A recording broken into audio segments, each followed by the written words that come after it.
우리가 잠든 사이에 어떤 이야기들이 수면 위로 올라왔을까요? 국내와 해외 이슈 정리해드리겠습니다. 추동훈 기자와 함께합니다. 기자님 안녕하세요. 네, 안녕하세요. 네, 오늘 저희가 잠든 사이에 어떤 이야기들이 외신톡에서 전해졌을까요? 네, 이번에는 반도체 패권에 대한 이야기입니다. 전 세계가 반도체를 놓고 많은 경쟁을 벌이고 있는데 국제 정세가 바뀌는 와중에 반도체 패권 역시 계속해서 변동성이 커지고 있습니다. 관련된 파이낸셜 타임스가 있었습니다. 헤드라인입니다. Intel to double, 인텔이 2배로 늘리다 its investment in German semiconductor factories. 독일의 반도체 공장에 투자라는 헤드라인인데요. 본문에서는 미국의 반도체 대기업인 인텔이 독일에 들어설 반도체 공장에 300억 유로, 그러니까 한국 돈으로 약 42조 원 이상을 투자하기로 했고요. 독일 정부는 100억 유로에 육박하는 보조금을 인텔에 지원하겠다라는 내용입니다. 이달에만 3번 연속해서 이 대규모 투자를 결정한 건데 유럽을 중심으로 반도체를 강화해서 주도권을 되찾아야겠다라는 이 계획이 탄력을 조금씩 받는 분위기입니다. 킥박스 보도록 하죠. 협약이 체결된 뒤에 인텔 CEO는 독일의 반도체 공장 건설 시기를 올해 말이나 내년 초에 시작될 수 있다라고 전했습니다. 인텔은 이 프로젝트를 실리콘 교차로라고 부르면서 독일과 다른 지역의 연결 지점 역할을 할 것이라고 보고 있는데요. 물론 인텔에 지원하려는 보조금은 유럽 이사회의 승인을 받아야 하지만 독일 정부는 긍정적으로 전망을 하고 있습니다. 다시 한번 이 글로벌 반도체 업계 지각 변동이 예상됩니다. 삼성전자에 이어서 이제는 세계 2위 반도체 업체 미국 인텔이 유럽과 손을 잡았는데 독일 반도체 공장에 42조 원을 투자하기로 했다. 저는 이쯤에서 드는 생각이 이제 인텔의 입장을 생각해 보면 아시아에 대한 반도체 편중의 현상을 좀 의식한 거 아닌가라는 생각이 들더라고요. 네, 맞습니다. 이제 반도체 패권에 대한 이야기 코로나 시국이 되면서 많이 불거졌습니다.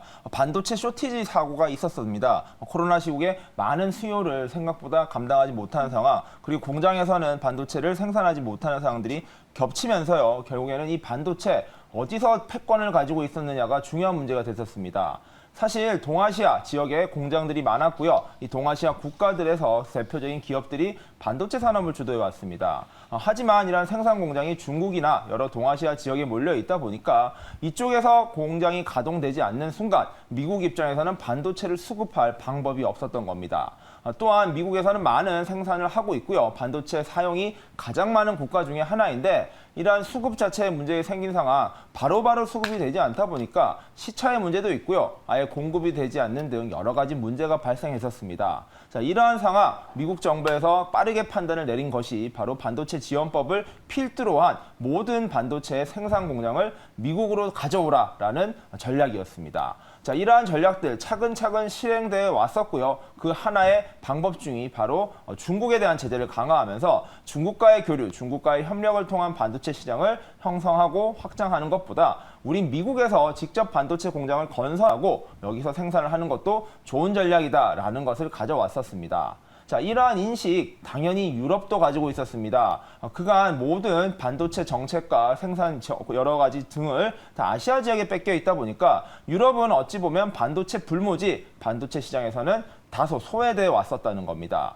지금까지는 설계와 이러한 전략들을 유럽이나 미국에서 가져가고요. 생산 자체는 아시아라든지 좀 더 좀 싼 가격에 살 수 있고 싼 가격에 만들 수 있는 곳으로 유도를 해왔습니다. 하지만 이것이 능사가 아니다라는 판단과 미국 그리고 유럽 등지에서 이뤄지면서 미국과 유럽 간의 반도체 동맹이 견고해지는 분위기가 형성되고 있다. 여기까지가 배경 설명 정도라고 보시면 될 것 같고요. 이러한 배경을 바탕으로 인텔과 독일 정부가 굉장히 강력한 협력 관계를 추구해 나간다라는 보도라고 보시면 될 것 같습니다. 자, 인텔은 삼성전자에 이어서 세계 2위 반도체 기업으로 불리고 있습니다. 한때 세계 1위 기업이고요. 사실 경쟁자가 없을 만큼 아주 뛰어난 기업이었습니다. 하지만 이러한 시장 변화에 대응하지 못하면서 결국엔 삼성전자의 세계 1위 자리를 빼앗겼고요. 이를 만회하기 위한 아주 큰 투자 계속해서 단행해 가고 있다라고 보시면 될 것 같습니다. 자, 이번 투자는요, 독일 마그데부르크 지역에 있는 반도체 공장을 확장하는 식의 전략입니다. 투자 자체는 지난번에 결정이 됐었는데요. 오늘 발표된 내용은 바로 이 규모를 2배가량으로 늘린다라는 것입니다. 자, 올라프 숄츠 독일 총리와 팻 겔싱어 인텔 CEO가 직접 만나서 이러한 이야기를 했었고요. 이번 MOU를 바탕으로 본격적인 협력 시작된다는 것입니다. 기존에는 170억 유로 정도를 인텔이 투자하겠다라고 결정을 했었는데 이번에 총리를 만난 자리에서 직접 300억 유로로 그 규모를 2배 가까이로 늘린다라고 결정을 했습니다. 당연히 독일도 화답했습니다. 기존 전략에서는 68억 유로 정도를 지원하기로 했었는데 인텔이 그러한 투자 규모를 늘린 만큼 그 지원액, 보조금도 약 100억 유로까지 늘리겠다라고 화답을 했었던 것입니다. 자, 이제 시작이라고 보시면 될 것 같습니다. 인텔의 글로벌 거점 반도체 공장을 만드는 것과 유럽과의 협력은 지금부터 본격화되는 만큼 과연 이러한 두 국가와 그리고 하나의 대륙의 만남이 어떤 식의 시너지 효과를 내고 이 판을 흔들 수 있을지 지켜봐야 될 것 같습니다. 마침 또 반도체 굴기를 선언한 유럽과 인텔의 이해관계가 다소 맞아떨어졌다라는 느낌이 들고요. 말씀을 해주셨듯이 이제 코로나 뒤에 유럽이 반도체 공급 부족 현상을 겪었었고 특히 지난해에는 전쟁으로 인해서 에너지 위기 등을 겪으면서 전 세계적으로 반도체 생산을 최우선 순위의 과제로 삼은 것 같더라고요. 유럽에서도. 네, 맞습니다. 미국에서 반도체 지원법을 만들면서 전 세계를 흔들었죠. 유럽 역시 이에 가만히 있진 않았습니다. 사실 지난번에 프랑스의 마크롱 대통령이 이 조 바이든 대통령을 만났을 때도 너무 미국 중심적 전략을 가져가고 있다라는 불만을 직접적으로 표출하면서 분위기가 좀 안 좋기도 했었는데요. 유럽 지역에서도 미국 중심으로 가고 있는 전략, 물론 경제적 능력, 경제력이 매우 큰 미국을 중심으로 갈 수밖에 없다는 건 인지하고 있지만 유럽이 여기에 완전히 끌려가는 것은 문제가 있다라는 인식을 하고 있는 것 같습니다. 자, EU, 유럽연합 같은 경우에도요, 2030년까지 전 세계 반도체 생산량의 EU 비중을 기존의 9%에서 20%까지 늘리겠다라는 큰 계획을 가지고 있는 상황입니다. 20%면 5개 중에 하나의 반도체는 유럽에서 만들겠다라는 것인데요. 이게 바로 EU 반도체법의 핵심 내용이라고 보시면 될 것 같습니다. 자, EU 같은 경우에는요, 반도체 연구 프로젝트에 EU 차원에서 80억 유로를 지원을 하겠다라고 방침을 서였습니다. 이와 더불어서 민간 자금 137억 유로까지 더해서요, 약 220억 유로 규모의 투자를 통해서 유럽 전역에서 반도체 생산이 활발하게 이루어지게 하겠다라는 전략을 가지고 있습니다. 인텔 역시 여기에 화답해서 지금의 협력 관계가 이어가고 있는 것인데요. 인텔은 올해 초에 아예 유럽 지역 전역에 10년간 800억 유로를 지원하겠다. 800억 유로를 들여서 유럽 곳곳에 생산 거점 기지를 만들어내겠다라는 전략을 발표하기도 했습니다. 그러니까 독일은 이제부터 시작인 것입니다. 앞으로 고려하고 있는 지역이요, 프랑스와 스페인과 같은 유럽 핵심 국가들이 포함되어 있다고 하는데 이런 각 국가들과 인텔의 협력 관계가 강화될수록 동아시아 지역 또는 대한민국 입장에서는 다소 어려움이 있을 것이다라는 이야기도 나오고 있습니다.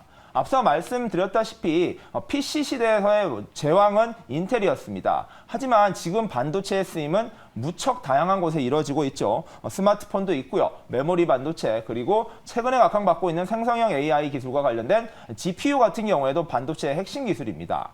인텔 역시 이러한 부분을 잘 따라가지 못해서 어려움을 겪다가 지금부터 이러한 것들 역전하기 위한 기회, 바로 유럽을 통해서 만들어 보겠다라는 전략이라고 보시면 될 것 같고요. 그렇다고 인텔이 유럽 감안하는 것은 아닙니다. 곳곳에 여러 위험을 분산시켜야 되는 거 너무나 중요한 문제죠. 인텔은 이스라엘과 250억 유로 달러의 투자를 결정했고요. 이게 하나 32조 원 규모인데 이스라엘 같은 경우에는 이스라엘 내에 있는 가장 큰 글로벌 기업이 바로 인텔이라고 합니다. 인텔의 4대 생산 거점 중에 한 곳이 이스라엘인데 이스라엘 같은 경우에는 과학 경쟁력, 기술력도 굉장히 뛰어난 나라고요. 이스라엘 국가 차원에서도 인텔에 대한 아주 선호하는 이 생각들이 있기 때문에 이러한 시너지를 내기 위해서 이스라엘에서도 큰 투자를 결정한 상황입니다. 즉 중동 지역이죠. 이 중동 지역과 더불어서 유럽, 그리고 아시아 지역, 그리고 미국 본토에서 인텔이 다양한 사업망을 펼쳐나가고 있는 전략. 과연 인텔이 삼성전자를 따라잡아 다시 세계 1위 반도체 기업으로 도약할 수 있는 기회가 될지, 그리고 유럽이 반도체 불모지에서 반도체 중심지로 다시 성장할 수 있을지 등이 한번 지켜봐야 될 중요한 이슈가 될 것 같습니다. 네, 판도가 어떻게 흘러갈지는 저희가 계속해서 꾸준히 업데이트를 해드리도록 하겠습니다. 첫 번째로는 반도체 이슈였고요. 두 번째, 국내로 넘어가 보도록 할까요? 이번에 뉴시스에서 나온 기사입니다. 900원 붕괴, 원엔 환율 어디까지 내려가나라는 제목입니다. 키포인트 보도록 하죠. 엔화 가치가 끝없는 약세를 지속하고 있습니다. 원화 대비 엔화 값이 장중한 때는 8년 만에 처음으로 800원대를 찍은 가운데 엔화 반등 여부에 대한 투자자들의 관심이 더욱더 고조가 되고 있습니다. 과거에는 10,000원 정도로 먹을 수 있었던 국수 가격이 9,000원 정도로 내렸다라는 건데, 이렇게 엔화가 세계 주요국들의 통화 대비 가장 큰 폭으로 떨어지고 있는 상황입니다. 반등이 언제 나올지에 대해서는 의견이 다소 분분하더라고요. 그래서 정리를 해봤는데요. 킥박스 보도록 하겠습니다. 세 가지로 정리를 해봤습니다. 일단 뱅크 오브 아메리카에서는 올해 4분기까지 달러엔 환율이 143엔까지 오르면서 엔화 약세가 이어질 것이다 라고 하고요. 미지오증권도 같은 입장입니다. 연준이 연내 인상을 재개할 가능성이 열려있고, 여기에다가 또 ECB, 즉 유럽 중앙은행도 7월 추가 인상이 예상되니까 엔화는 더 하락 압력을 받을 수밖에 없어 라고 강조를 해줬고요. 다만 여기서 특이했던 점은 142에서 143엔 수준까지는 오르되 145엔을 넘어서 150엔까지는 가기에는 좀 어려울 수 있다라고 전망을 했습니다. 한편 단스케 은행은 좀 다른 의견을 보였습니다. 앞으로 6개월에서 12개월 내로 달러의 환율이 130엔 아래로 내려서 엔화 강세가 갈 것이다라고 보고 있는데요. 우리가 여행을 간다, 개인적으로 접근을 하자면 굉장히 반가운 소식일 수는 있지만 수출 기업으로서는 상당한 부담이 되지 않습니까? 엔화의 이번 하락, 그 배경부터 일단 좀 살펴보도록 할게요. 네, 맞습니다. 엔화가 굉장히 흔들리고 있습니다. 그렇다 보니까 제 주변만 해도 일본 여행을 가겠다는 많이 사람들이 가죠. 속출하고 있습니다. 네. 그런데 이 엔저까지 더욱더 강화되다 보니까 이런 분위기 언제까지 갈 것이냐, 또는 엔화를 통한 환차익 투자까지 지금 각광을 받고 있습니다. 지금 일본이 굉장히 뜨겁게 떠오르는 이유 여러 가지 측면이 있는데요. 먼저 엔화가 왜 이렇게 약세가 되었느냐부터 살펴봐야 될 것 같습니다. 지금 많은 글로벌 국가들이 금리를 올리고 있는 상황입니다. 기준금리를 계속 올리다 보니까 시중금리가 올라가고 있고요. 이러한 기조가 벌써 1년이 지나간 상황입니다. 하지만 일본 같은 경우에는 조금 다른 전략을 취하고 있습니다. 여전히 제로금리 전략을 취하면서 시장의 유동성을 계속 늘리는 것, 엔화를 많이 풀고 있는 상황입니다. 자, 그렇다 보니까 당연히 엔화가 많이 풀리는 만큼 엔화의 가치는 낮아질 수밖에 없는 상황입니다. 사실 지난해만 해도 미국 경우에 이제 강달러 현상이 있었습니다. 이러한 것과 강달러와 엔화의 약세가 같이 더해지면서 엔저 현상이 굉장히 두드러졌었고요. 당시만 해도 글로벌리한 문제는 아니었습니다. 대한민국만 하더라도 일본에 대한 여행 규제, 비자 문제가 여전히 있었고요. 그때만 해도 한일 간의 관계가 썩 좋지 않았기 때문에 관심도가 떨어졌던 것인데요. 그러나 전 세계적으로 엔저 현상이 확산되고 있다 보니까 이게 어떤 문제를 일으키고 어떠한 투자적 전략을 가져가야 되느냐에 대해서 관심이 높아지고 있다라고 보시면 될 것 같습니다. 자, 바로 19일입니다. 19일 날 장중에 한국에서 엔화가 897.49원까지 떨어졌습니다. 곧바로 900원을 회복하긴 했지만 이렇게 800원대의 엔화를 보게 된 거 굉장히 오랜만입니다. 무려 2015년 6월 이후 처음이기 때문에 약 7년, 8년 만에 나온 기록인데요. 그렇다 보니까 주변에서, 그리고 많은 사람들이 엔화 투자를 좀 해야 되는 게 아니냐, 그리고 여행을 가는 게 정말로 좋은 시기이냐 등의 문의가 이어지고 있습니다. 물론 시장에서의 분석은 엇갈리고 있습니다. 단기적으로 한국에서는 890원까지 밀릴 수 있다라는 분석이 나오는 가운데 금방 900원 선을 넘은 만큼 다시 또 그만큼 떨어지기는 어려울 수도 있다라는 의견도 나오고 있습니다. 자, 기록적 약세가 계속되고 있는 엔화, 지금 전 세계에서도 약세가 연출되고 있습니다. 먼저 유럽 같은 경우에는 1유로당 155엔을 기록하고 있고요. 그다음에 미국에서는 1달러당 141엔을 기록하면서 올해 기준으로는 가장 낮은 수준의 엔저의 현상을 보이고 있다라고 보시면 될 것 같습니다. 자, 엔 유로 환율은요, 2008년 9월 이후 무려 15년 만에 가장 큰 약세를 보이는 상황이라고 합니다. 한국보다도 더욱더 엔저 상황이 유럽에선 심하다라고 보시면 될 것 같고요. 엔달러 환율 같은 경우에는 지난해부터 계속 안 좋았던 만큼 지난해 11월 이후 다시 한번 7개월 만에 가장 약한 엔화의 모습을 보이고 있다라고 보시면 될 것 같습니다. 자, 그렇다 보니까 일본 중앙은행에서 대처에 나서야 되는 것이 아니냐라는 지적도 나오고 있는데요. 일단 일본은행에서는 여전히 제로금리 전략을 고수하면서 시장에 경기를 부양하는 게 더욱 중요하다라는 상황을 고수하고 있습니다. 글로벌 금리 인상 흐름 속에서 일본만 유일하게 이렇게 제로금리 정책을 이어가다 보니까 초저금리 엔화를 빌려서 고금리인 해외 시장, 글로벌 다른 시장에 투자하는 바로 엔캐리 트레이드도 역시 성행하고 있다라고 보시면 될 것 같은데요. 이러한 현상이 일시적인 상황이 아니라 중장기적인 투자 전략으로 가게 될 경우에는 일본에 대한 평가 자체가 좀 낮아질 수 있다. 이런 이야기가 나오는 만큼 일본의 고민도 좀 커질 것으로 보입니다. 물론 엔저 현상으로 인해서 경제 여파도 지금 계속 발생하고 있는데요. 관련 뉴스가 쏟아지고 있습니다. 자, 환테크족 같은 경우에는 이럴 때 엔화를 많이 사두어서 나중에 엔화가 오르면 팔면 이 환차익을 거둘 수 있지 않느냐라면서 이러한 엔화를 모금하고 있는 상황이 이뤄지고 있는데요. 이달 15일까지 엔화에 대한 예금 잔액이 무려 1,131억 엔이 늘어났다고 합니다. 즉 이미 사람들이 빠르게 움직이고 있다라고 보시면 될 것 같고요. 그렇다 보니까 일본 여행 역시 많이 늘어날 것으로 보입니다. 시장에서 전망하기로는 당분간 일본 여행을 가기에 더할 나위 없이 좋다라는 상황이다 보니 어쩌면 국내 여행 시장에서는 조금은 타격을 입을 수 있는 이유, 바로 일본 여행이 많이 늘어날 수 있기 때문이라고 보시면 될 것 같습니다. 자, 엔화 ETF에도 자금이 쏠리고 있습니다. 한국거래소에서 엔화를 추종하고 있는 상장지수 펀드 ETF 상품이 있는데요. 이 상품 같은 경우에도 올해 들어서 지난달부터 이달 16일까지 무려 337억 원치가 팔렸다고 합니다. 그만큼 엔화가 지금 투자 상품으로서도 굉장히 각광받고 있다는 점 여러 측면에서 한번 살펴봐야 될 것 같고요. 자, 일본 정부 일단은 예의주시하고 있는 상황입니다. 지난해 9월에서 10월 엔화가 달러당 140엔까지 떨어질 때 그때만 해도 일본이 직접 개입을 한 적이 있습니다. 당시 98년 이후 24년 만에 시장 개입을 해서요. 엔화를 사들이면서 엔화의 유동성을 낮춰버리는 전략을 개입을 했었습니다. 과연 일본이 현재 글로벌 시장에서 저평가를 받고 있는 엔화에 대해서 어떤 전략을 가져갈지, 행동에 나설지도 한번 살펴보셔야 될 것 같습니다. 그리고 요즘 엔화 이야기하면 일본 시장 하면 또 버핏을 빼놓을 수가 없습니다. 버핏의 일본 종합상사 지분 확대 행보를 좀 어떻게 봐야 할지, 그리고 일본 5대 트레이딩 하우스에 대한 투자를 확대하면서 일본 주식 시장에 대한 이른바 버크셔 붐이 확산되고 있는 듯 하더라고요. 네, 맞습니다. 이제 워런 버핏입니다. 워런 버핏의 버크셔 해서웨이가 계속 일본의 상사 지분을 모집하고 있습니다. 매집하고 있는 상황인데요. 버크셔 해서웨이의 워런 버핏은 최근에 주주총회에서도 대만에 투자할 바에야 나는 일본에 투자하겠다라는 이야기를 하면서 시장의 관심사를 많이 모았었고요. 이게 실제로 이루어지고 있는 상황이다라고 보시면 될 것 같습니다.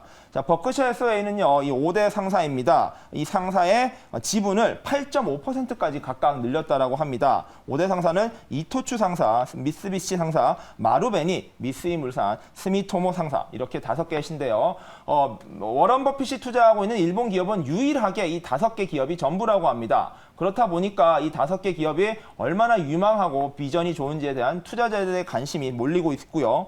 2020년 8월에 버크셔 해서웨이가 처음으로 이 5대 상사에 대한 투자를 단행했었습니다. 당시 5%의 지분을 매집했었고요. 중장기적으로 9.9%까지 늘리겠다라는 전략을 밝힌 바 있습니다. 그것을 꾸준히 실현하고 있다라고 보시면 될 것 같고요.